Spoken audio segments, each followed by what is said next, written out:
Nous laissons derrière nous tout ce que nous avons de plus cher.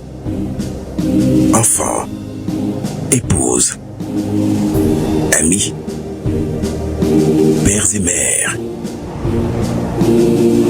Fièrement, nous répondons à l'appel du devoir.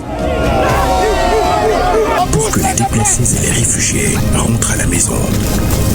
Pour que nos enfants reprennent le chemin de l'école. Pour que jaillisse la lumière de la réconciliation entre les peuples, pour le Mali, pour la patrie. Cette voie, nous l'avons choisie, au prix de nos vies.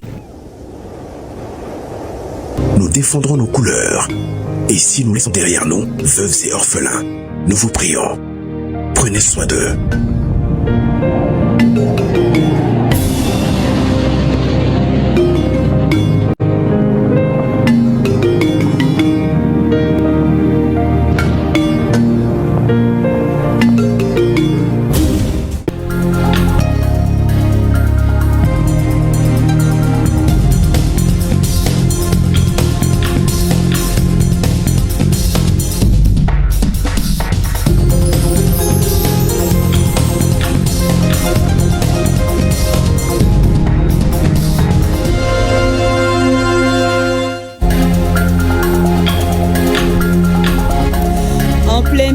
Dans la fête de Ramadan, la communauté musulmane se prépare à célébrer cette fin de jeûne ici au Mali. C'est la course aux dernières emplettes dans les places de marché. Un habit commandant et alimentaire. On s'approvisionne à souhait. D'ailleurs, les chefs de famille mettent le paquet pour mieux garnir les plats du jour, notamment en viande. Nous ferons justement un focus sur les tontines d'abattage de bœufs ainsi que sur cette donation du ministère du Développement social aux personnes vulnérables. 28 tonnes de vivres et 50 têtes de bœufs. Toujours dans le cadre de la célébration de la fête de Ramadan à Badjagara, elle prend une signification particulière cette année avec le retour progressif des déplacés. La ville renoue avec ses traditions dans un esprit de paix et de cohésion sociale. Agibou Koulibaly nous fera vivre les moments forts des préparatifs dans la ville des Hautes Montagnes. À Bougouni, une mission d'identification et de cartographie des identités et potentialités culturelles du ministère de l'Artisanat échange avec les acteurs culturels de la localité. Ensemble, ils vont revitaliser et vivifier le terroir culturel de la zone afin de faire connaître au monde le Bani Monouchi. Nous sommes samedi, bienvenue dans votre grande édition. Bonsoir à tous et toutes nos excuses pour ce léger retard. Nous commençons d'abord par ce communiqué. Le ministre des Affaires religieuses, du culte et des coutumes, sur la base de la délibération de la Commission nationale d'observation de la Lune, informe la communauté musulmane du Mali que le croissant lunaire Shawwal ou Selichininkalo a été aperçu ce samedi 29 mars 2025 dans plusieurs localités du pays. En conséquence, le mois lunaire Shawwal ou Selichininkalo débute au Mali le dimanche 30 mars 2025. À cet effet, la fête de l'Aïd el-Fitr ou Selichini sera célébrée le dimanche 30 mars 2025 sur toute l'étendue du territoire national. À cet effet, nous avons ce message du président de la transition. Demain, dimanche 30 mars 2025, la communauté musulmane du Mali va célébrer la fête du Ramadan, marquant la fin d'un mois sacré empreint de jeûne, de prière, de charité et de fraternité. À cette occasion, je tiens à adresser mes vœux les plus chaleureux à l'ensemble de la communauté musulmane de notre cher pays. Et d'ailleurs, ce mois béni a été pour chacun d'entre nous une période de purification spirituelle et de solidarité. Il nous a offert un moment privilégié pour nous rapprocher de Dieu, consolider les liens familiaux et communautaires et tendre la main aux plus démunis. Ces valeurs au cœur du Ramadan sont une source d'inspiration pour nous tous et un rappel de l'importance de l'unité et de la générosité dans notre nation. En ce jour de fête, je vous souhaite à toutes et à tous une excellente célébration du Ramadan, que le Tout-Puissant Allah accepte vos prières, exauce vos vœux et vous comble de ses bénédictions, que la lumière de ce mois sacré continue de nous guider vers un avenir de paix, de prospérité et de réussite pour le Mali tout entier. Ramadan Moubarak, signé le président de la transition, le général d'armée Assimi Goïta. Et nous avons ce taux de communiqué. Le ministre du Travail, de la fonction publique et du dialogue social communique en application des dispositions de la loi numéro 05040 du 22 juillet 2005 relative aux fêtes légales en République du Mali. La journée du 31 mars 2025, lendemain de la fête de l'Aïd el-Fitr ou fête de Ramadan, est chômée et payée sur toute l'étendue du territoire national. En conséquence, le travail reprendra le mardi 1er avril 2025 à 7h30. Alors, c'est dit, demain, c'est la fête. Et pour bien la célébrer, le ministère en charge du développement social rend heureux des milliers de nécessiteux avec cette remise. Il s'agit de 28 tonnes de vivres composées de riz, de mil et de dattes et 50 têtes de bœuf. Un appui qui vient boucler le chapitre des activités de l'initiative gouvernementale Sunkalo Solidarité au titre de cette année, nous dit Boukari Koulibaly, reportage. Dernier jour du mois de Ramadan et fin de l'opération Sunkalo Solidarité, mais pas celle des bonnes œuvres. Les personnes vulnérables sont à nouveau comblées. Elles bénéficient ainsi de l'assistance du département en charge du développement social. 28 tonnes de vivres et 50 bœufs, dont 20 pour les bénéficiaires de la capitale et les 30 autres pour les 6 régions abritant les déplacés. Cette opération qui se passe simultanément dans les 6 régions où nous avons des déplacés. En plus de ça, nous avons prévu pour le Conseil national des personnes âgées 2 tonnes de riz, 2 tonnes de mil et 10 cartons de dattes. Nous avons les PV-VIH. À eux aussi, on donne 2 tonnes de riz, 2 tonnes de mil et 10 cartons de dattes. Le 24 mars, c'était la journée internationale de lutte contre la tuberculose. À eux aussi, nous donnerons 2 tonnes de riz, 2 tonnes de mil et 10 cartons de dattes. Nous avons choisi les déplacés qui sont à notre niveau. Il y aura 200 kits composé de riz, de mil et de dattes aussi. Remis à un pas de la fête du Ramadan, cet appui vient éponger les soucis alimentaires liés à la fête. Je suis un peu surpris. C'est une première fois de voir un don comme ça. Et c'est une première fois que je bénéficie d'un don. Chaque fois, si on donne des dons 5 kilos, mais avec Hachimi, on voit au moins 2 sacs de riz et des dattes. Ça, c'est une première fois. Cette cérémonie qui consacre la fin de la 2e édition de l'opération Sunkalo Solidarité a également été ponctuée par des échanges de vœux. Avant de prendre congé des lieux, la ministre a insisté sur l'unité, la paix et la cohésion sociale entre les Maliens. Vous venez de le voir, 50 têtes de bœuf offertes aux familles vulnérables en cette veille de fête.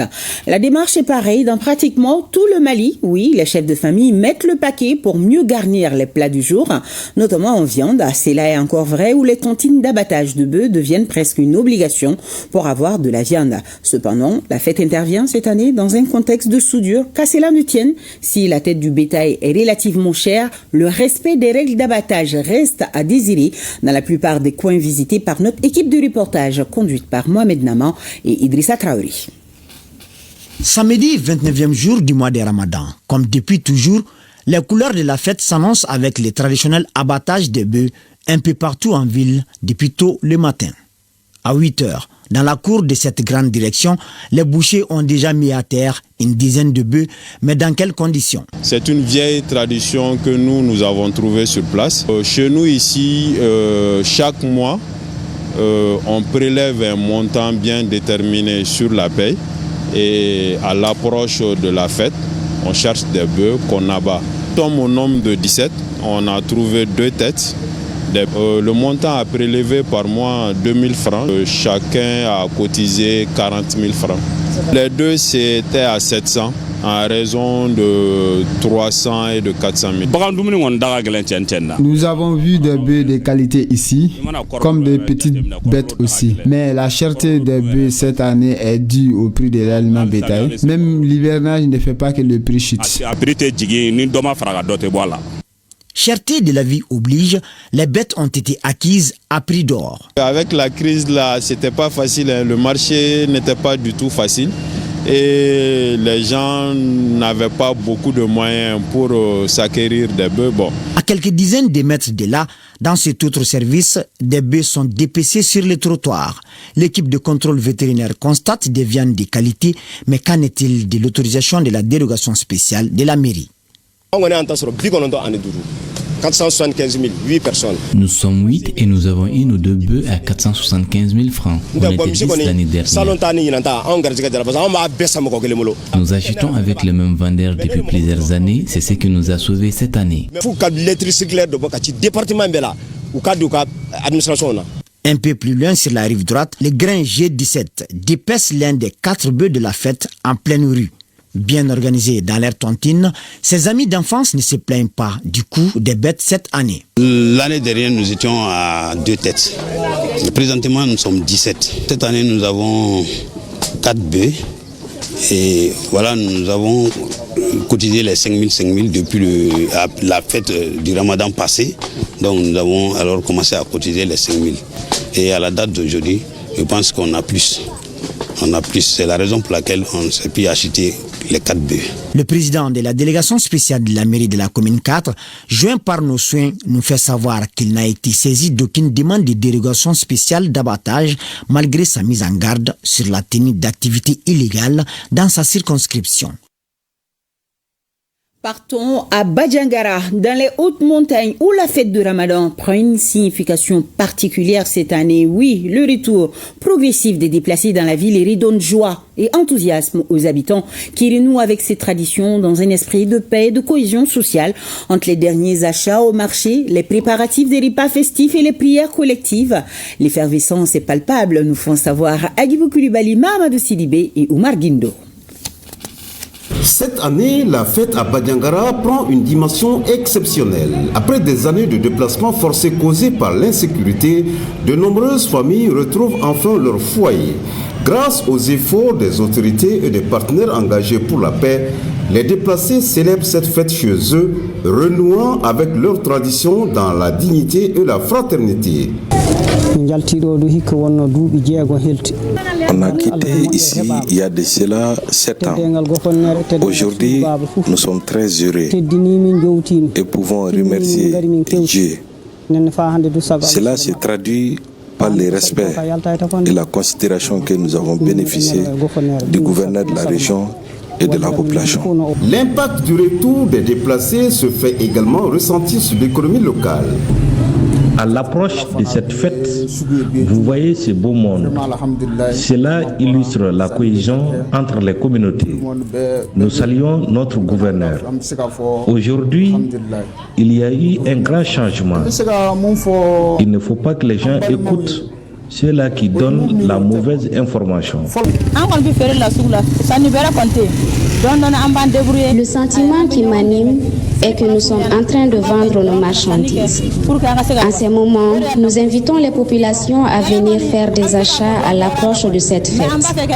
Nous pouvons dire qu'il y a une accalmie, mais notre souhait est que ce conflit prenne fin afin que le pays soit stable. Pour le maire de la commune urbaine de Badjangara, cette fête est un symbole fort de résilience.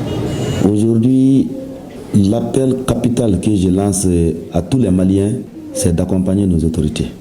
L'arme fait ce qu'il peut, mais l'individu, en multipliant les assises, en se parlant face à face, en libérant nos cœurs et pratiquer la paix voulue, nous pouvons accompagner ces autorités pour vraiment vivre dans un climat que le Mali avait toujours souhaité. Nous sommes là pour la réconciliation, nous sommes là pour le dialogue.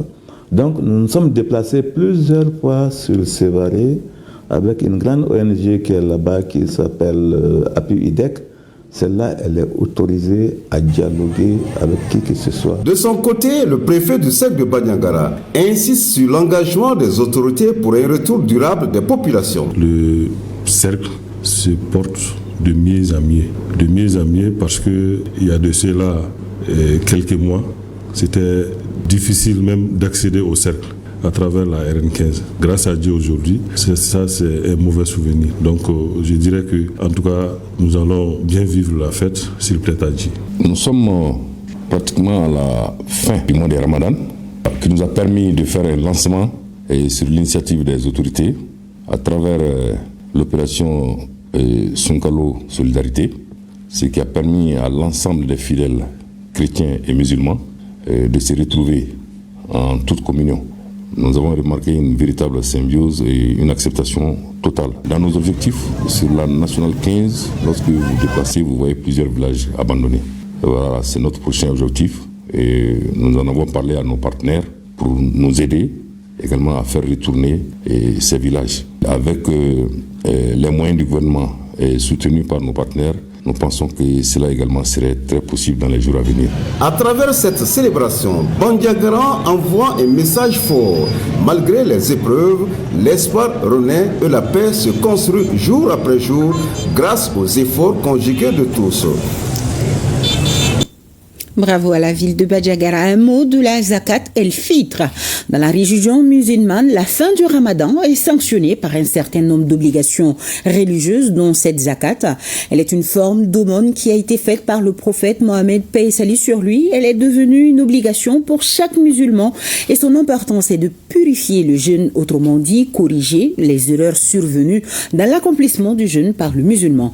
Le chef de famille doit donner la Zakat el-Fitr de chacun des membres de sa famille en céréales. Elle est faite très tôt le jour de la fête avant d'aller à la grande prière. On en sait plus avec Nadjim Baba Sissé, Saloum Konaté et Abdoulaye Sissé depuis Tombouctou. En islam, la zakat al-fitr ou sadakat al-fitr est une forme d'aumône obligatoire due par chaque musulman avant la prière de l'Eid. Elle est une sunna du prophète Mohammed, paix et salut sur lui, et depuis lors obligatoire pour chaque musulman. C'est une sunna du prophète où il a exigé à tous les musulmans de faire cette aumône.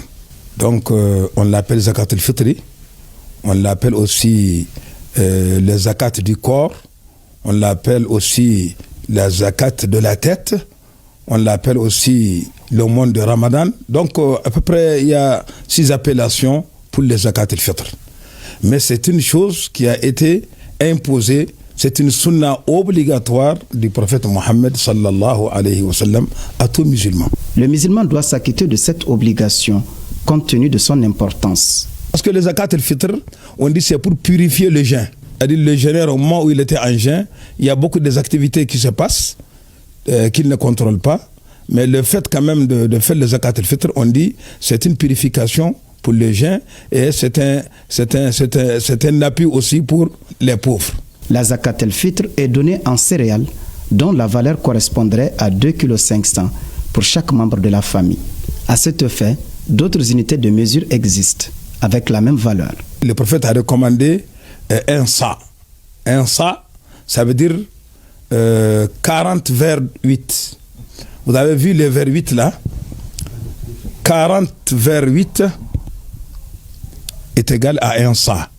Par exemple, ça, c'est égal à 10 vers 8. Les 10 vers 8, c'est égal à un moud. Ça, c'est un moud.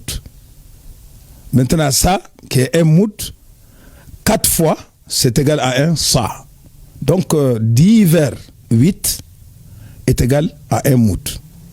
Donc, ça, c'est la quantité que chaque musulman doit donner pendant dans le zakat al-fitr. Chaque personne dans la famille, on doit enlever à son nom un sa. Le sa est égal à 4 mouds. Et un moud est égal à 10 vers numéro 8. Ou bien aussi, ça fait, si vous calculez, vous allez voir, ça fait 2,5 kg. La zakat al-fitr peut être accomplie le 27e jour du mois ou à la fin du Ramadan, avant d'aller à la grande prière. Maintenant, le chef de famille, le père, celui qui a les moyens, il doit l'enlever, en tout cas à son nom et à tous ceux qui sont à sa charge. Même si tu as tes parents qui sont pauvres, ils n'ont pas les moyens, même s'ils ne sont pas avec toi, tu dois enlever leur part. Si tu as des enfants qui sont à l'extérieur, ils n'ont pas encore les moyens, tu dois aussi enlever leur part. On devait l'enlever aussi dans les grains qu'on consomme, c'est-à-dire les grains qui est vraiment consommable régulièrement dans la zone, c'est dans ça qu'on doit enlever le zakat al-fitr. Le Ramadan étant un moment de partage et de solidarité, cette aumône doit être destinée à des personnes aux familles démunies afin de les aider à mieux passer la fête. Zakat el-Fitr à faire donc demain avant d'aller à la mosquée. Ce samedi est donc le 29e jour du mois de Ramadan. Un mois d'abstinence et d'intenses prières dans un contexte marqué par une forte chaleur. Oui, il faisait chaud aujourd'hui. Chaleur en dépit de laquelle de nombreux fidèles se sont efforcés à s'acquitter de cette obligation religieuse qu'est le jeûne. Entre accomplissement correct de ce devoir religieux et caprice climatique suivant les réactions de certains citoyens dans ce reportage signé Tchemora Kounati. La ville de Bamako, en ce 29e jour du mois de Ramadan, il est environ 11 heures. Les citoyens vaquent à leurs occupations quotidiennes alors que le thermomètre affiche 38 degrés Celsius. Illustration d'une forte canicule qui n'entame pourtant en rien la détermination des fidèles à accomplir le jeûne, un pilier stratégique de la religion. Surtout vers la fin de ce mois, il y a eu trop de chaleur. Donc, mais avec tout ça, malgré comme il y a la foi musulmane, on a tenu bon, presque c'est la fin maintenant quoi. C'est tout juste une question de conviction, de conviction religieuse. C'est vrai qu'avec la chaleur là, ce n'est pas facile de vraiment supporter. Ainsi, ces fidèles s'évertuent à concilier les pressions liées à la forte chaleur et au jeûne. Cependant, certains se souviennent encore des circonstances aggravant la pénitence qui ont failli leur coûter la rupture avant l'heure indiquée. Un jour, j'ai quitté ici, j'ai été jusqu'à Safo, à moto. Donc au retour, vraiment vers le petit soir, vraiment j'ai été trop fatigué. J'avais soif, j'avais faim. Je passais un jour, j'étais en circulation, il y a eu un accident, il y a 2 jeunes qui sont tombés. C'était aux environs de 14h, 15h, vraiment à une heure où il fait terriblement chaud. Il y en a un même qui, je pense qu'il avait perdu connaissance. Dès qu'il se lève, il retombe. Il ne voulait pas rester au sol. Pour abréger la souffrance de la population, les autorités ont amélioré cette année la fourniture d'électricité. Des efforts salués par nos interlocuteurs. Vous savez que quand on n'a pas d'électricité, on ne peut pas bénéficier des climatiseurs, des ventilateurs ou des humidificateurs. C'est vraiment terrible. Mais cette année, alhamdoulilah, avec l'électricité, on peut dire qu'on a pu s'adapter. On a eu l'électricité, il y a eu la glace, les fruits, les trucs, tout ce qui concerne l'électricité, les gens ont pu travailler. Vraiment, on remercie le gouvernement pour ces gestes-là. En dépit des difficultés, chacun à son niveau et en sa façon s'est donné les moyens nécessaires pour passer ces mois bénis de Ramadan. Comme quoi, chaque année a ses réalités. Faites toujours. L'Agence nationale de la sécurité routière, en partenariat avec le groupement motorisé de la gendarmerie, respecte la tradition. La NASER, à travers ses agents, occupe plusieurs axes routiers. Tenez par exemple à Maraka-Kungo sur la RN6, axe Bamako-Ségou. Un poste mobile inattendu est créé. Objectif, un contrôle routier rigoureux pour prévenir les excès de vitesse, donc d'accidents. Fademba Keïta, Idrissa Traoré avaient certainement mis leur ceinture de sécurité pour ce reportage. Suivons ensemble. Tous les véhicules en provenance de Bamako ou de Ségou sont invités à l'arrêt au poste mobile inattendu de Maraka-Kungo. La NASER et les éléments du groupement motorisé de la gendarmerie procèdent à la vérification des pièces ou papiers administratifs, à des fouilles systématiques et s'assure sur le port des ceintures de sécurité exigées et respectées à la fois par les conducteurs et passagers à bord. Toujours, moi, si je conduis la voiture, je porte la ceinture. C'est que moi, j'ai dit les autres conducteurs, il faut prendre les papiers et mettre les papiers en jour. Avec la digitalisation en vigueur, les pénalités en lien avec chaque type d'infraction sont payées par les contrevenants, soit par Move Money et Orange Money. C'est une tradition. À chaque veille des fêtes, sinon d'événements, nous sortons en race campagne avec la NASER pour sensibiliser, sinon amener les usagers à respecter le code de la route. C'est une mission mobile. Les gens, d'autres sont surpris que le port des ceintures de sécurité est une infraction.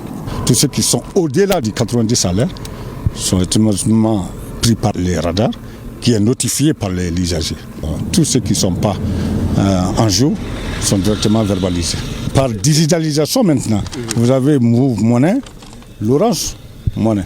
À la veille de chaque fête, que ce soit les fêtes religieuses, les fêtes et les festivals, donc l'ANASER, conformément à sa mission de rendre optimales les voies ouvertes à la circulation publique, sorte avec ses partenaires qui sont la gendarmerie en race campagne et la police en urbaine, pour pouvoir mieux informer, communiquer et sensibiliser les usagers de la route afin d'éviter certains mauvais comportements. Si être en possession des pièces administratives du véhicule est citoyen, le respect des règles de conduite sécurise davantage la vie aussi bien des conducteurs que des passagers, surtout à la veille de la fête.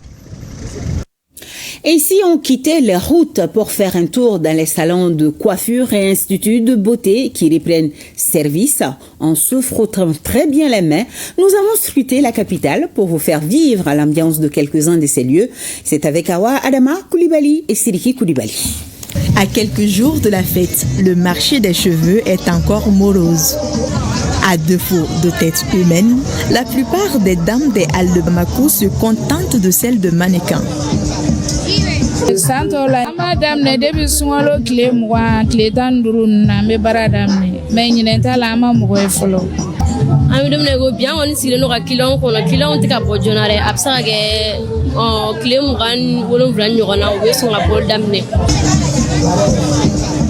Sur les mêmes lieux, 5 jours plus tard, l'ambiance s'annonce sous une autre couleur. Hommes, femmes et surtout les enfants défilent pour faire rayonner leur beauté. De la tête aux pieds, rien n'est laissé pour compte. Habiba Tudiko. Nana Kunglala. Papa Nana Blabi. Salona. Nana Selma faire la périphérie. La gare modèle. Pour gagner le pari, ils sont prêts à mettre le paquet.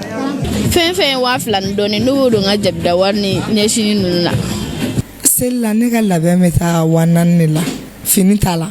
Sawo kelintela komi ko man ronyina dem senu me ame doni bon angam saka kula. Naglu segam la wa mugandi fansirila. Abela jeli. À moins de 48 heures de l'Aïd el-Fitr, certaines mets de fées ne s'arrêtent plus. Depuis avant-hier, il y a vraiment de l'influence ici. Les clients viennent un peu de partout. La plupart sont des enfants. Pendant la journée, on rencontre les enfants, mais la nuit, c'est pour les grandes personnes. Saluntani ninantate kilindoni. Kiliangu goni ça va. Alhamdulillah. Amiga jamasoro alhamdulillah. On se plaint pas. Pour d'autres, l'engouement n'est pas au rendez-vous, contrairement à l'année dernière. Ça donne ne voilà. Surtout à mes périgos ratim nani, nous échappons comme un café. Naïogla, ou tout nous conglamblé. Ou de tu maladie de la Mekemedro, un deck à chapeau de la Yabana. C'est pas comme l'année dernière. Cette année, il n'y a pas eu trop de marché. Moi-même, j'ai commencé le travail le 20 mars. Si on fête ce dimanche, chacun sera satisfait car les salons resteront ouverts jusqu'à l'appel à la prière de l'Aïd al-Fitr. Excepté l'une des clientes rencontrées qui, voulant fuir les mains des coiffeuses, a confisqué notre micro pour sûrement faire entendre son point de vue sur les préparatifs. Essayez donc de comprendre ses dires.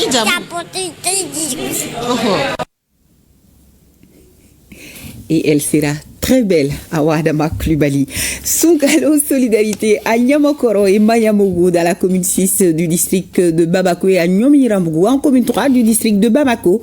Une cérémonie de rupture collective avec les ministres de la Santé, celui en charge de la culture, celui aussi en charge de la communication et de l'environnement. Compte rendu Douranche Diakité, Salif Ouidrago, Mariam Koulibaly. De la date du quinqueliba, des frites sont entre autres plats offerts aux habitants de Nyamakoro qui ont répondu présents à ce rendez-vous de rupture collective du jeûne.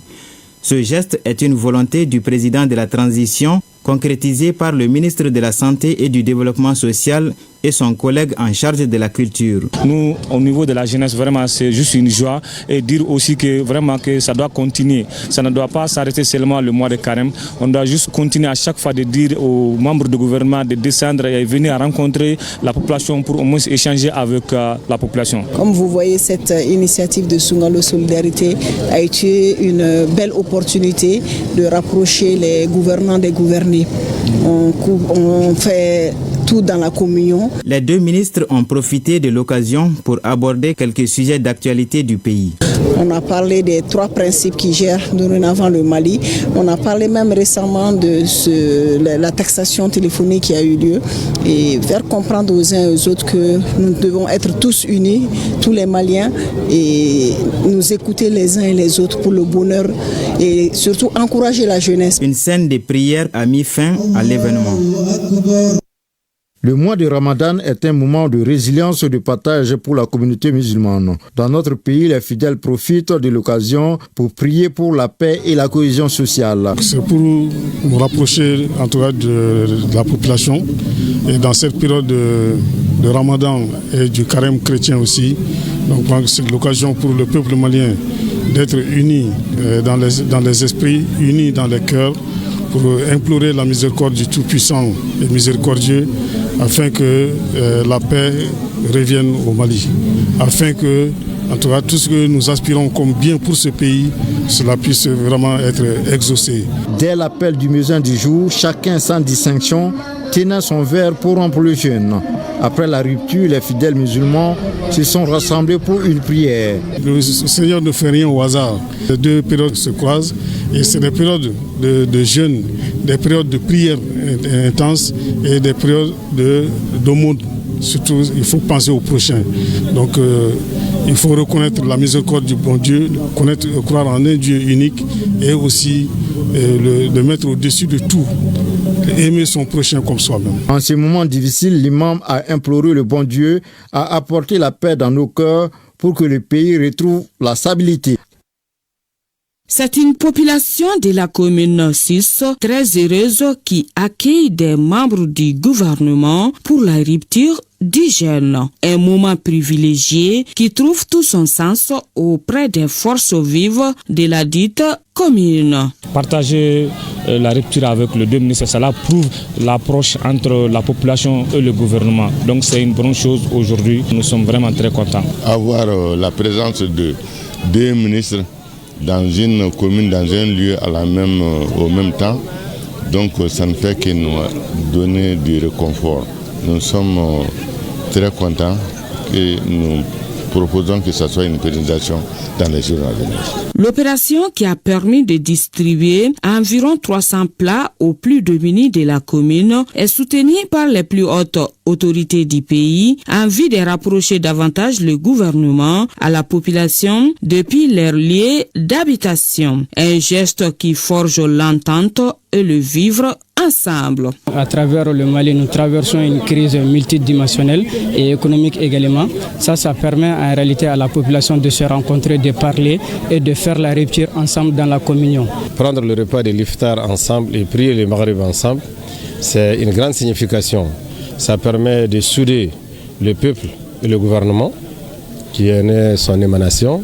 Ça permet aussi d'échanger, d'avoir un moment de communion et de spiritualité très fort. Démarrée depuis le début du Ramadan, l'opération Sungalo Solidarité a déjà sillonné plusieurs localités de Bamako et touché des milliers de bénéficiaires. Je vous amène chez nos voisins pour parler de cette cérémonie de rupture collective à la direction de la compagnie malienne pour le développement du textile, CMDT. Mohamed Nama Keïta était présent. Reportage. Ambiance très conviviale dans la cour de la CMDT en ce 27e jour de Ramadan, jour saint de Laylatul Qadr. Les travailleurs de la compagnie malienne pour le développement des textiles CMDT, anciens PDG et secrétaires généraux ont favorablement répondu présent à l'invitation du directeur général pour un moment de rupture collective, d'information et d'introspection sur les perspectives de l'entreprise. Nous avons voulu initier cette première et inviter l'ensemble des anciens PDG, des anciens directeurs centraux et les présidents directeurs centraux à venir se réunir autour de cette rupture d'urgence pour pouvoir créer une ambiance de cohésion, de construction et de vision commune sur le devenir et partager nos soucis pour le développement de la CMDT. Cette retrouvaille des travailleurs de la CMDT a été une tribune pour les invités d'exprimer leur point de vue sur la santé de la structure. La filière coton au Mali fait vivre au moins 6 millions de personnes. Il n'existe pas d'autres filières qui fassent autant. Et c'est dans toutes les branches de l'économie. Les banques maliennes, il n'existe pas de branche qui fournit plus d'emplois aux banques maliennes que la CMDT. Le secteur des transports, il n'existe pas de branche de l'économie qui donne plus d'emplois au secteur des transports que la CMDT. Je peux les prendre comme ça. La CMDT, c'est l'économie du Mali. Lorsque le coton marche, l'économie du Mali marche. Fleuron de l'économie malienne depuis les années 60, la CMDT doit retrouver ses marques et les patrons de la structure a des idées pour y parvenir. La CMDT est assez névralgique et nous exhortons les autorités à nous apporter le soutien nécessaire pour permettre à la CMDT de sortir de ces difficultés et nous accompagner dans notre vision de modernisation, d'optimisation des processus pour développer la rentabilité et permettre à la CMDT de reverser de la dividende à l'État, qui est l'actionnaire majoritaire. Cette première rupture collective des travailleurs de la compagnie malienne pour le développement des textiles CMDT a terminé sur des notes de satisfaction. L'initiative sera pérennisée, a assuré le président directeur général. Les brèves nationales sont essentiellement consacrées à la clôture des activités de l'opération Sunkalo Solidarité à Koulikoro et à Kita, ainsi qu'une campagne de sensibilisation pour zéro accident pendant la fête de Ramadan à Bamako. Et le résumé, c'est avec Kassim Diallo. Les activités de l'opération Sunkalo Solidarité ont été marquées à Kita par une remise de baies aux familles fondatrices et à des mosquées. L'objectif est de permettre aux bénéficiaires de fêter dans les bonnes conditions. La cérémonie a regroupé l'ensemble des couches socio-professionnelles de la région de Kita. Je n'ai jamais vu depuis notre indépendance, c'est en cette période d'Assimi que nous voyons cette solidarité. Prions beaucoup pour lui, pour que Dieu lui protège dans ce vaste monde. En faisant ce geste au nom des plus hautes autorités, pour que cette légitimité prie pour notre pays et pour nous-mêmes, afin que notre pays retrouve la stabilité économique, la cohésion, l'imbrication sociale qu'il a toujours connue. En faisant ce geste qui n'est pas anodin, nous magnifions également le travail de la commission d'organisation de ce Ramadan. Fin de l'opération Sunkalo Solidarité dans la région de Koulikoro, une initiative gouvernementale qui a permis de fédérer les cœurs et les esprits des fidèles musulmans et chrétiens de la région. Et nous voudrions que les religieux musulmans et chrétiens prêchent pour la paix, la stabilité et le vivre ensemble au Mali. Toujours à Koulikoro, le gouverneur a remis un baie et une enveloppe symbolique aux responsables de l'administration pénitentiaire et de l'éducation surveillée de la région. Il s'agit d'un acte de solidarité qui permettra aux pensionnaires de la maison d'arrêt et de correction de Souban de Koulikoro de fêter dans la dignité. Au-delà de cette petite remise, il sera procédé à travers la ville des remises d'enveloppes symboliques à plusieurs familles, Inch'Allah.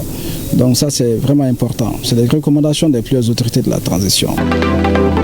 Dans la mouvance de la fête, nous constatons des accidents de la circulation à travers la ville de Bamako. Pour réduire ces cas d'accidents, cette année, l'association police de proximité s'adonne à une campagne de sensibilisation des usagers.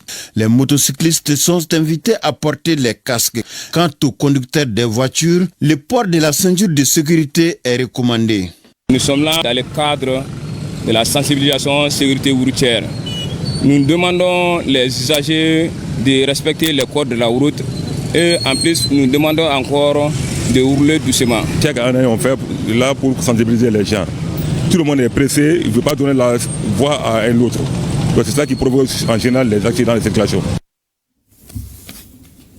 Les autorités régionales de Sang, suite au flux massif de déplacés, avaient lancé un cri de cœur entendu par l'ONG Al-Farouk qui vient de procéder à la distribution de 1200 kits alimentaires à Sang. L'opération a été donc lancée par le gouverneur de la région de Sang. La correspondance de Drissa Koné pour plus d'explications. Première du genre à 100, l'ONG Al-Farouk répond au cri de cœur lancé par les autorités régionales. Elle vient de procéder à la distribution de 1200 kits composés de 25 kg de riz, 5 kg de sucre, 10 kg de pâtes alimentaires et 5 litres d'huile. Les 1200 bénéficiaires sont des personnes déplacées de guerre, des victimes d'inondations, des veuves, des personnes vivant avec un handicap, entre autres.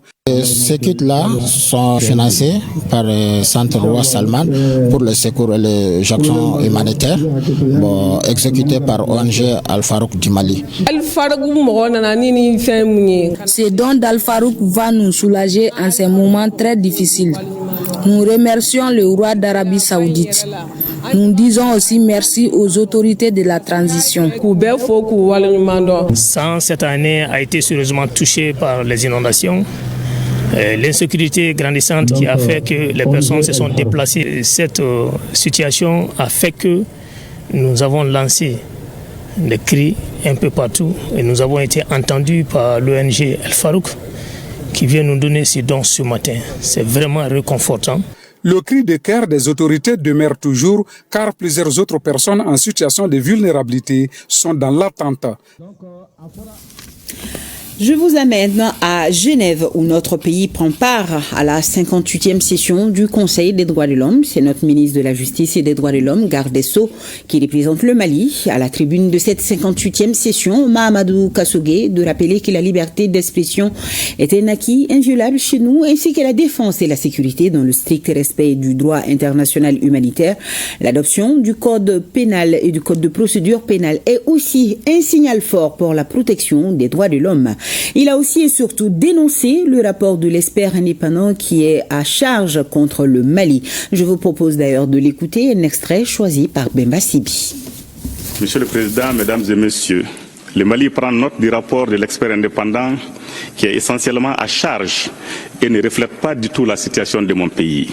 En effet, contrairement à son mandat, l'expert indépendant fait fi des progrès réalisés et ne propose rien de concret comme mesure d'assistance, focalisant son rapport sur de simples allégations non recoupées recueillies auprès de personnes et d'organisations sujettes à caution et dans des conditions très discutables.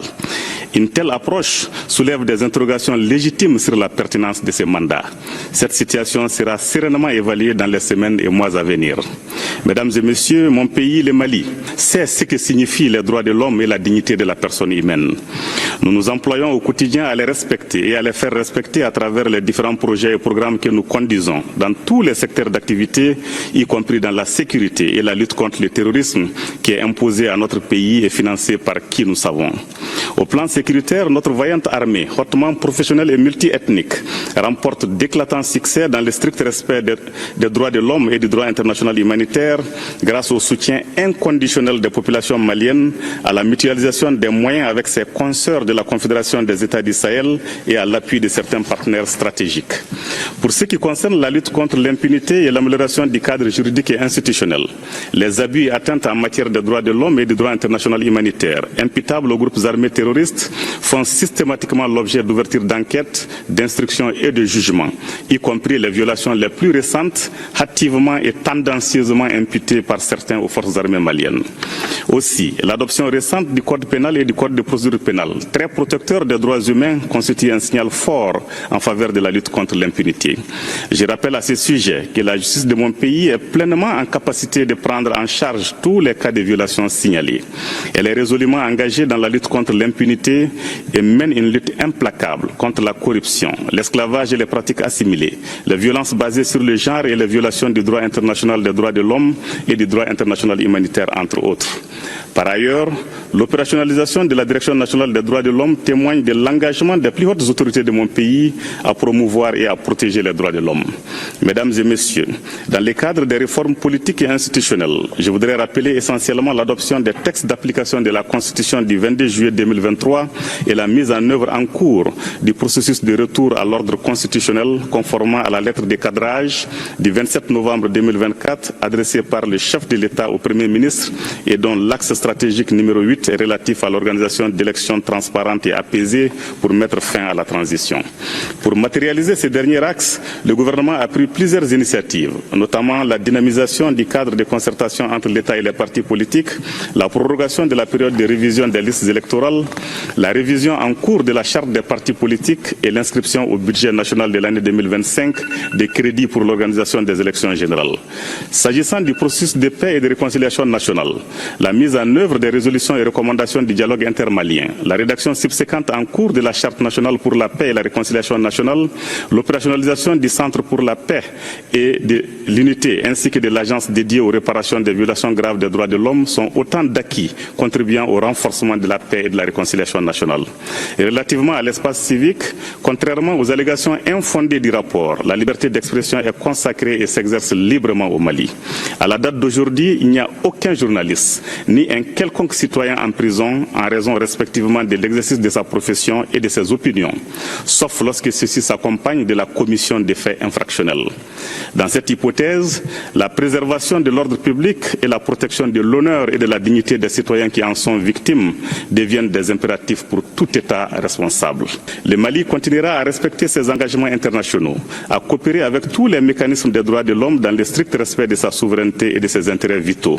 Il continuera également à veiller au respect, à la promotion et à la protection des droits de l'homme tout en s'opposant à la politisation et à l'instrumentalisation de cette question. Voilà, le ministre de la Justice à Genève à la 58e session du Conseil des droits de l'homme. Ici au Mali, à Bougouni, une mission d'identification et de cartographie des identités et potentialités culturelles du ministère de l'Artisanat échange avec les acteurs culturels de la localité. Ensemble, ils vont revitaliser, vivifier le terroir culturel de la zone afin de faire connaître au monde le Bani Monotié. La cérémonie était présidée par le gouverneur de la région, le général de brigade Ousmane Ouélé, au RTM Bougouni, Abdul Karim Konaté, Djibril Barayoko. La renaissance culturelle est l'une des priorités du projet Mali Culture 2025. C'est dans cette optique qu'une mission du ministère de l'Artisanat, de la Culture, de l'Industrie hôtelière et du Tourisme sillonne les régions du Mali pour matérialiser l'idée du président de la transition, le général d'armée Assimi Goïta, qui a décrété l'année 2025 année de la culture. Il s'agit pour le projet Mali Culture 2025 de revitaliser notre patrimoine culturel et échanger avec les acteurs culturels de la région de Bougouni en présence du gouverneur de la région, le général de brigade Ousmane Ouélé. Le ministère de l'Artisanat a mis un projet en place dénommé Projet Mali Culture 2025 pour accompagner la volonté du chef de l'État pour que la culture puisse faire vraiment le développement, le point de départ du développement du Mali. La première perspective, c'est pouvoir donner des repères aux jeunes. La rencontre de Bougouni a permis au directeur national de l'artisanat de faire une séance de travail avec les artisans, les artistes, les associations et organisations culturelles. Voir aujourd'hui des responsables qui viennent, qui dédient toute une année à la culture, est vraiment une opportunité que les acteurs culturels ne doivent pas du tout laisser passer. Ce n'est qu'un début. Ce n'est pas seulement l'année 2025 qui est classée l'année de la culture, mais que c'est à partir de cette année que la culture se trouve comme fondement de tous nos actes. Bougouni a été vraiment quelque chose d'intéressant pour nous et nous voulons que toutes les autres régions prennent l'exemple de Bougouni pour prendre le projet en main. Parce que le projet c'est pour eux. Et le gouvernement nous a montré aujourd'hui qu'il s'est approprié du projet et que Bougouni va aussi veiller sur la partition. Rappelons que cette mission devra permettre au ministère de l'Artisanat, de la Culture, de l'Industrie hôtelière et du Tourisme de faire une cartographie des identités culturelles de la région de Bougouni afin de répertorier de façon détaillée les acteurs, les produits et initiatives culturelles et créatives locales dans la région de Bougouni.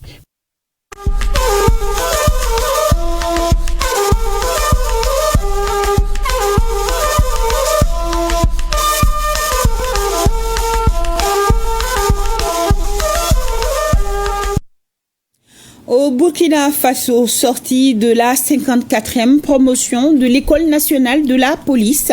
Forte de 2069 policiers, elle est composée de 100 997 sous-officiers de la police nationale, tous issus du recrutement par concours direct et de 72 policiers municipaux. La promotion s'appelle Espoir de la patrie en langue nationale Fulfulde. Alassane Kiendre Beogo et Binouinde Frédéric Nikema rendu.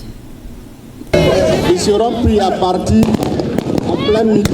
La 54e promotion de l'École nationale de la police montre ainsi à l'assistance un pan de son savoir-faire appris pendant la formation. La 54e promotion a reçu pendant sa formation les connaissances et compétences nécessaires pour l'accomplissement des missions de police, sûreté de l'État, sécurité publique et intervention dans lesquelles nous avons été repartis afin de répondre plus efficacement aux défis sécuritaires du moment. Vous avez fait preuve de discipline et de dévouement dans l'apprentissage de votre noble métier.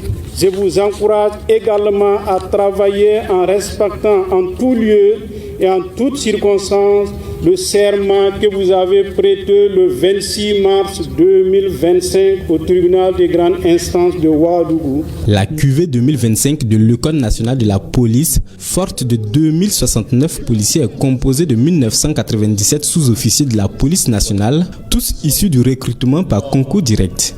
Elle intègre également 72 policiers municipaux avec parmi eux des inspecteurs, des contrôleurs, des assistants et des agents.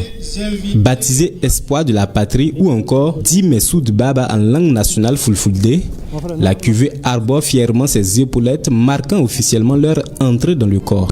Sur le terrain, il y a toujours des défis à relever dans certaines localités du pays. J'ai déjà instruit qu'un effectif de 1500 sous-officiers de la police nationale de cette 54e promotion, déjà outillés lors de la formation initiale pour être employés dans les unités d'intervention, reçoivent également une formation complémentaire spéciale en vue d'une meilleure mise en conditionnement opérationnel pour plus d'efficacité sur le terrain. Sur le terrain, ces nouveaux policiers aptes à servir vont contribuer au renforcement des capacités opérationnelles des unités engagées dans les actions de reconquête. Aussi dans leur mission, la sécurisation des institutions républicaines et la protection des populations dans les villes et les campagnes. Ce sont des jeunes hommes et dames prêts, aptes à être déployés sur le terrain afin que nous puissions donc amplifier la dynamique actuelle, continuer de reconquérir des pans entiers de notre territoire, réinstaller des populations, reconquérir les terres de nos ancêtres. Pour son engagement et sa combativité à faire de l'autosuffisance alimentaire une réalité au Burkina Faso, le choix du parrain de la cuvée 2025 de l'École nationale de la police est porté sur le commandant Ismaël Sombier. L'ambassadeur du Burkina Faso au Mali vient de lancer les journées nationales d'engagement patriotique et de participation citoyenne. Des journées marquées par la montée des couleurs nationales, des hommages aux forces de défense et de sécurité et des contributions sociales. Les journées sont placées sous le thème « Ordre et discipline » suivant ce reportage. Le gouvernement burkinabé a institué les journées nationales d'engagement patriotique et de participation citoyenne. Chaque année, elles se tiennent en deux phases sur une période de 15 jours. La première phase de cette année a lieu du 26 mars au 9 avril 2025. À l'ambassade du Burkina Faso au Mali, le top départ de ces journées a été donné par son Excellence Madame Julienne Dambélé Sanon, ambassadeur du Burkina Faso au Mali. Au programme, la montée des couleurs nationales, suivie du message du chef de l'État, lu par Madame l'ambassadeur.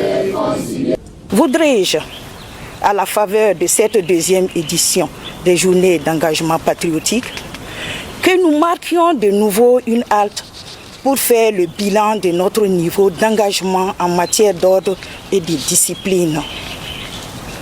La révolution ne s'opère avec efficacité que dans l'ordre et la discipline. Ces valeurs font la force et la robustesse d'un pays qui aspire à un développement basé sur ses propres ressources. C'est pourquoi je vous engage à vous ressourcer dans nos coutumes et traditions pour y tirer les bonnes leçons.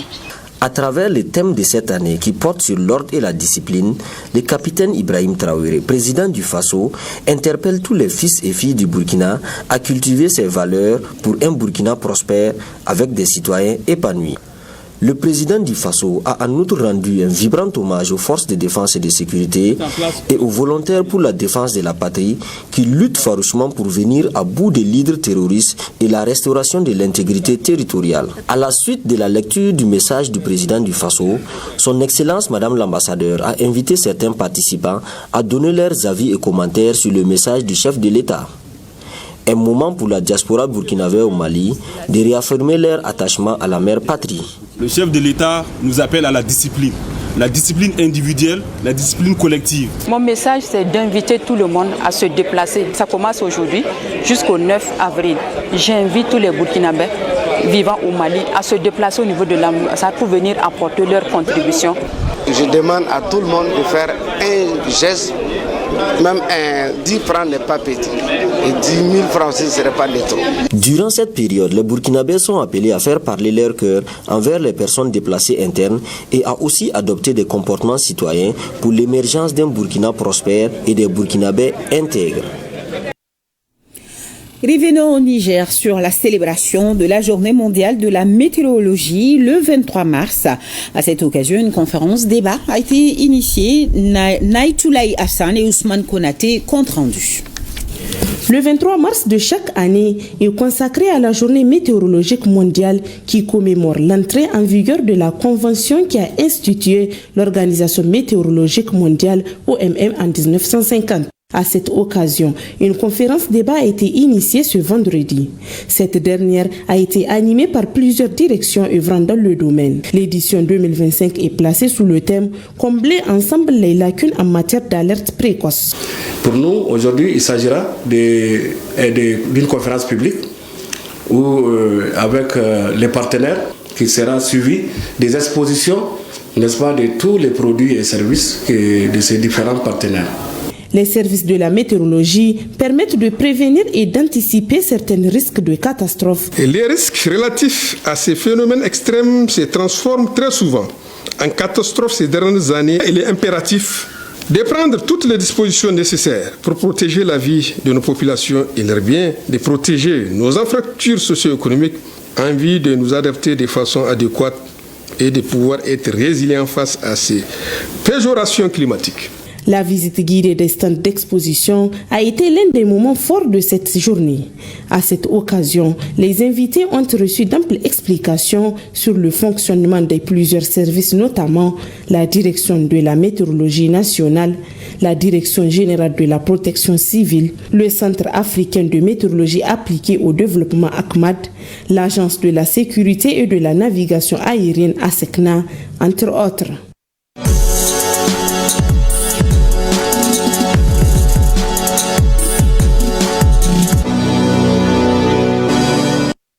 Abdul Karim Kaba vient de me rejoindre sur ce plateau. Bonsoir. Bonsoir Yannick Traoré, bonsoir à tout le monde. Je vois un grand sourire, c'est la fin de Ramadan. C'est la fin de Ramadan, avec plaisir et de tristesse aussi avec ce mois béni. Oui, tout à fait. Nous allons justement parler de Soukalo Foot, parce que le sport ne s'est pas arrêté. Ces compétitions de football et de Maracana, c'est-à-dire le petit poteau, amorce aussi le dernier virage.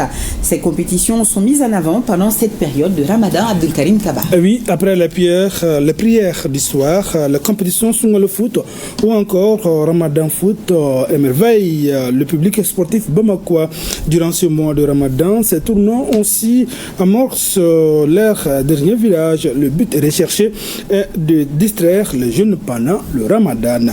Le point de quelques rencontres, sinon de quelques compétitions de la ville de Bamako, c'est avec nos reporters Moussa Diabaté et Siriki Balou. Le Ramadan 2025 tend vers sa fin.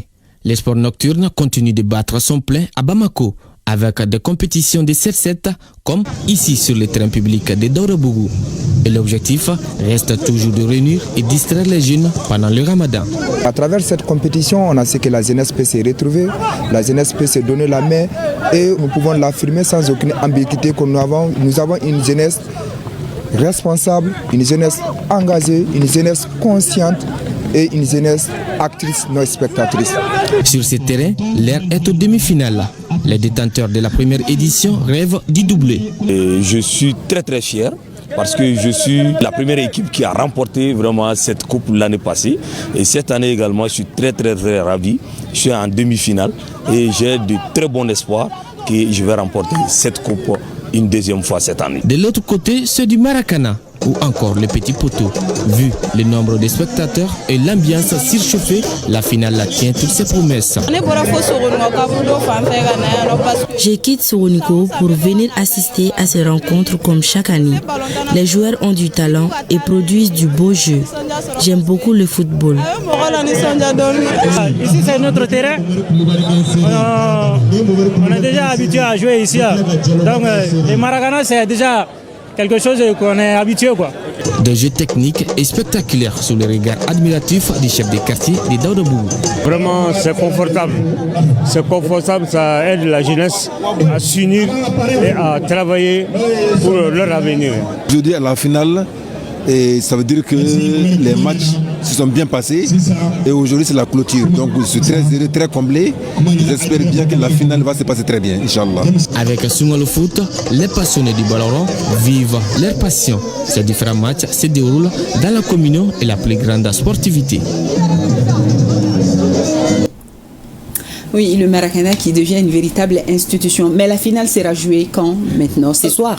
Alors certainement pour le premier week-end après le mois de Ramadan, d'autres jouent ce soir, mais la plupart de ces compétitions c'est une semaine, le week-end qui suit la fête de Ramadan. Et toujours dans la nuit. Oui. Ok. Dans nos quartiers, donc il faut y aller. Nous allons parler de football toujours. Abdul Karim Kaba, CAN U17 Maroc 2025. La compétition demain dimanche, le Mali est dans le groupe D. Tout à fait, 2 fois vainqueur de la compétition en 2015 et 2017. L'équipe nationale des moins de 17 ans du Mali est arrivée mercredi à Casablanca au Maroc après son stage de préparation en Tunisie. Elle participe à la phase finale de la Coupe d'Afrique des Nations de la catégorie. Pour le sélectionneur des Aiglonnais, Adama Djefla Diallo, ce stage de 6 jours a permis à l'équipe de s'acclimater et de procéder aux derniers ajustements en vue de la phase finale de la compétition. D'ailleurs, la compétition est prévue du 30 mars au 19 avril prochain. Le Mali est dans le groupe D avec la Côte d'Ivoire, la Centrafrique et l'Angola. Pour la première journée, le Mali joue contre l'Angola le 1er avril prochain à partir de 17h, temps universel. Et nous leur souhaitons une très bonne chance. Nous allons changer de corps. Nous allons parler de basketball. Tournoi international de l'amitié et de la solidarité. La compétition bat son plein dans notre capitale. Et oui, à la faveur de la 3e journée, l'opposition entre les deux équipes maliennes a été remportée par l'équipe A du Mali 63-60. Auparavant, la Côte d'Ivoire a triomphé devant la Guinée-Conakry 65-22. Le résumé de ces rencontres, c'est avec Salif Ouedraogo. La Côte d'Ivoire est face à la Guinée-Conakry à la faveur de la 3e journée du tournoi international de l'amitié. Les Ivoiriennes font preuve de réussite au niveau du cerceau et emballent la partie. Acculés, les Guinéens multiplient les pertes de balles et laissent le soin aux Ivoiriennes dérouler tranquillement leur jeu. Elles gagnent à la mi-temps 32-14. La seconde période a été une promenade de santé pour les Ivoiriennes qui triomphent 65-22. C'est une partie de la préparation. Donc on est venu pour évaluer un peu le travail qui a été fait à Abidjan. On est venu à l'école du Mali, voilà, pour apprendre toujours. Une première sortie pour les filles, ça augure des lendemains meilleurs et on espère qu'elles vont beaucoup apprendre encore auprès du Mali, auprès de nos frères et sœurs du Mali, et que le tournoi même qui est nommé tournoi de l'amitié, c'est vraiment très bien. Les trucs se déroulent bien. Nous sommes bien logés, on est bien nourris, il n'y a pas de souci. Ensuite, place à un duel 100% malien. L'équipe A de Blanc-Vertu est aux prises avec l'équipe B. Dans cette bataille pour la suprématie entre deux formations jusqu'ici invaincues dans le tournoi, les joueuses de l'équipe A prennent le dessus au bout d'une rencontre animée, intense et surtout serrée. Ce qui traduit au score à la pause, 32-31. De retour des vestiaires, l'équipe A avec un jeu plus fluide tente de creuser l'écart, mais en face, l'équipe B fait preuve de ténacité et reste au contact jusqu'à la fin. 63-60 au résultat final. Mali A signe ainsi sa deuxième victoire d'affilée et reste pour le moment la seule équipe invaincue du tournoi. Ce match de détection censé permettre au staff du Mali de faire sa sélection pour l'Afro-Basket Kigali 2025 a davantage plongé le sélectionneur Moussa Bibi Dao dans un embarras de choix. Un coach a toujours besoin d'un embarras de choix entre guillemets. On a des équipes. L'objectif c'est de voir ce que chacun peut faire pour voir un peu comment on peut préparer la Coupe d'Afrique. Le Mali est toujours l'équipe à battre parce que si on prend l'Afro-Basket U16, depuis que ça a commencé en 2009, le Mali est toujours détenteur de 8 trophées. Donc forcément, le Mali est l'équipe à battre. À noter que les résultats des deux équipes B, filles et garçons du Mali, ne seront pas comptabilisés au classement final. Les demi-finales sont en cours au Palais des Sports Salamatou Maïga. En première demi-finale chez les garçons, le Mali a battu l'Algérie 75-47 et en filles, le Mali A perdu devant Mali B 73-74. Toujours chez les filles, la Côte d'Ivoire gagne 57-34 devant la Guinée. C'est tout? C'est ce qu'il fallait retenir. On se retrouve demain? Avec la fête, pas sûrement. Ah oui, parce qu'il n'y aura pas de sport sûrement. Tout à fait. Merci en tout cas, Abdul Karim Kaba. Je vais vous retenir pour rappeler ces communiqués. Le ministre des Affaires religieuses, du culte et des coutumes sur la base de la célébration de la délibération de la Commission nationale d'observation de la Lune informe la communauté musulmane du Mali que le croissant lunaire Shawwal ou Seli Chininkalo a été aperçu ce samedi 29 mars 2025 dans plusieurs localités du pays. En conséquence, le mois lunaire Shawwal ou Selichini Kalo débute au Mali le dimanche 30 mars 2025. À cet effet, la fête de l'Aïd el-Fitr ou Selichini sera célébrée demain, dimanche 30 mars 2025, sur toute l'étendue du territoire national. Un rappel également, le message du général d'armée Assimi Goïta, président de la transition, chef de l'État, à l'occasion de la célébration de l'Aïd el-Fitr. Demain, dimanche 30 mars 2025, la communauté musulmane du Mali célébrera la fête du Ramadan, marquant la fin des mois sacrés empreints de jeûne, de prières, de charité et de fraternité. À cette occasion, je tiens à adresser mes vœux les plus chaleureux à l'ensemble de la communauté musulmane de notre cher pays. Et d'ailleurs, ce mois béni a été pour chacun d'entre vous une période de purification spirituelle et de solidarité. Il nous a offert un moment privilégié pour nous rapprocher de Dieu, consolider les liens familiaux et communautaires et tendre la main aux plus démunis. Ces valeurs au cœur du Ramadan sont une source d'inspiration pour nous tous et un rappel de l'importance de l'unité et de la générosité dans notre nation. En ce jour de fête, je vous souhaite à toutes et à tous une excellente célébration du Ramadan. Que le Tout-Puissant Allah accepte vos prières, exauce vos vœux et vous comble de ses bénédictions. Que la lumière de ce mois sacré continue de nous guider vers un avenir de paix, de prospérité et de réussite pour le Mali tout entier. Ramadan Moubarak, signé le général d'armée Assimi Goïta, président de la transition, chef de l'État. Et ces derniers communiqués un rappel, le ministre du Travail, de la fonction publique et du dialogue social communique en application des dispositions de la loi numéro 05-040 du 22 juillet 2005 relative aux fêtes légales en République du Mali, la journée du lundi 31 mars 2025, lendemain de la fête de l'Aïd el-Fitr ou fête de Ramadan, est chômé et payé sur toute l'étendue du territoire national. En conséquence, le travail reprendra le mardi 1er avril 2025 à 7h passées de 30 minutes. Le RTM vous informe également que la première édition du journal parlé de Radio Mali vous sera présentée à partir de 7h demain, jour de fête. Cela permet aux fidèles musulmans de pouvoir écouter leur journal avant d'aller à la prière de fête et ça sera désormais le cas pour les fêtes de Ramadan et de Tabaski. Journal à retrouver, la première édition donc à 7h demain. Sur ce, prend fin ce journal. Bonne fête à tous. Quelques prudences à observer. Pas trop de viande. Attention. Pas trop de vitesse sur les routes, attention, et pas trop d'oubli concernant les tout petits dans les rues et sur les routes, attention également. Merci et à demain, le 20h reprend ses droits et je serai heureuse de vous le présenter. Un grand merci à nos téléspectateurs de Menaka, de Taoudeni et de Kidal. Bonne fête également à vous, Abdul Karim Kaba. Merci, bonne fête à vous, Yaya Traoré. Merci, allez, au revoir.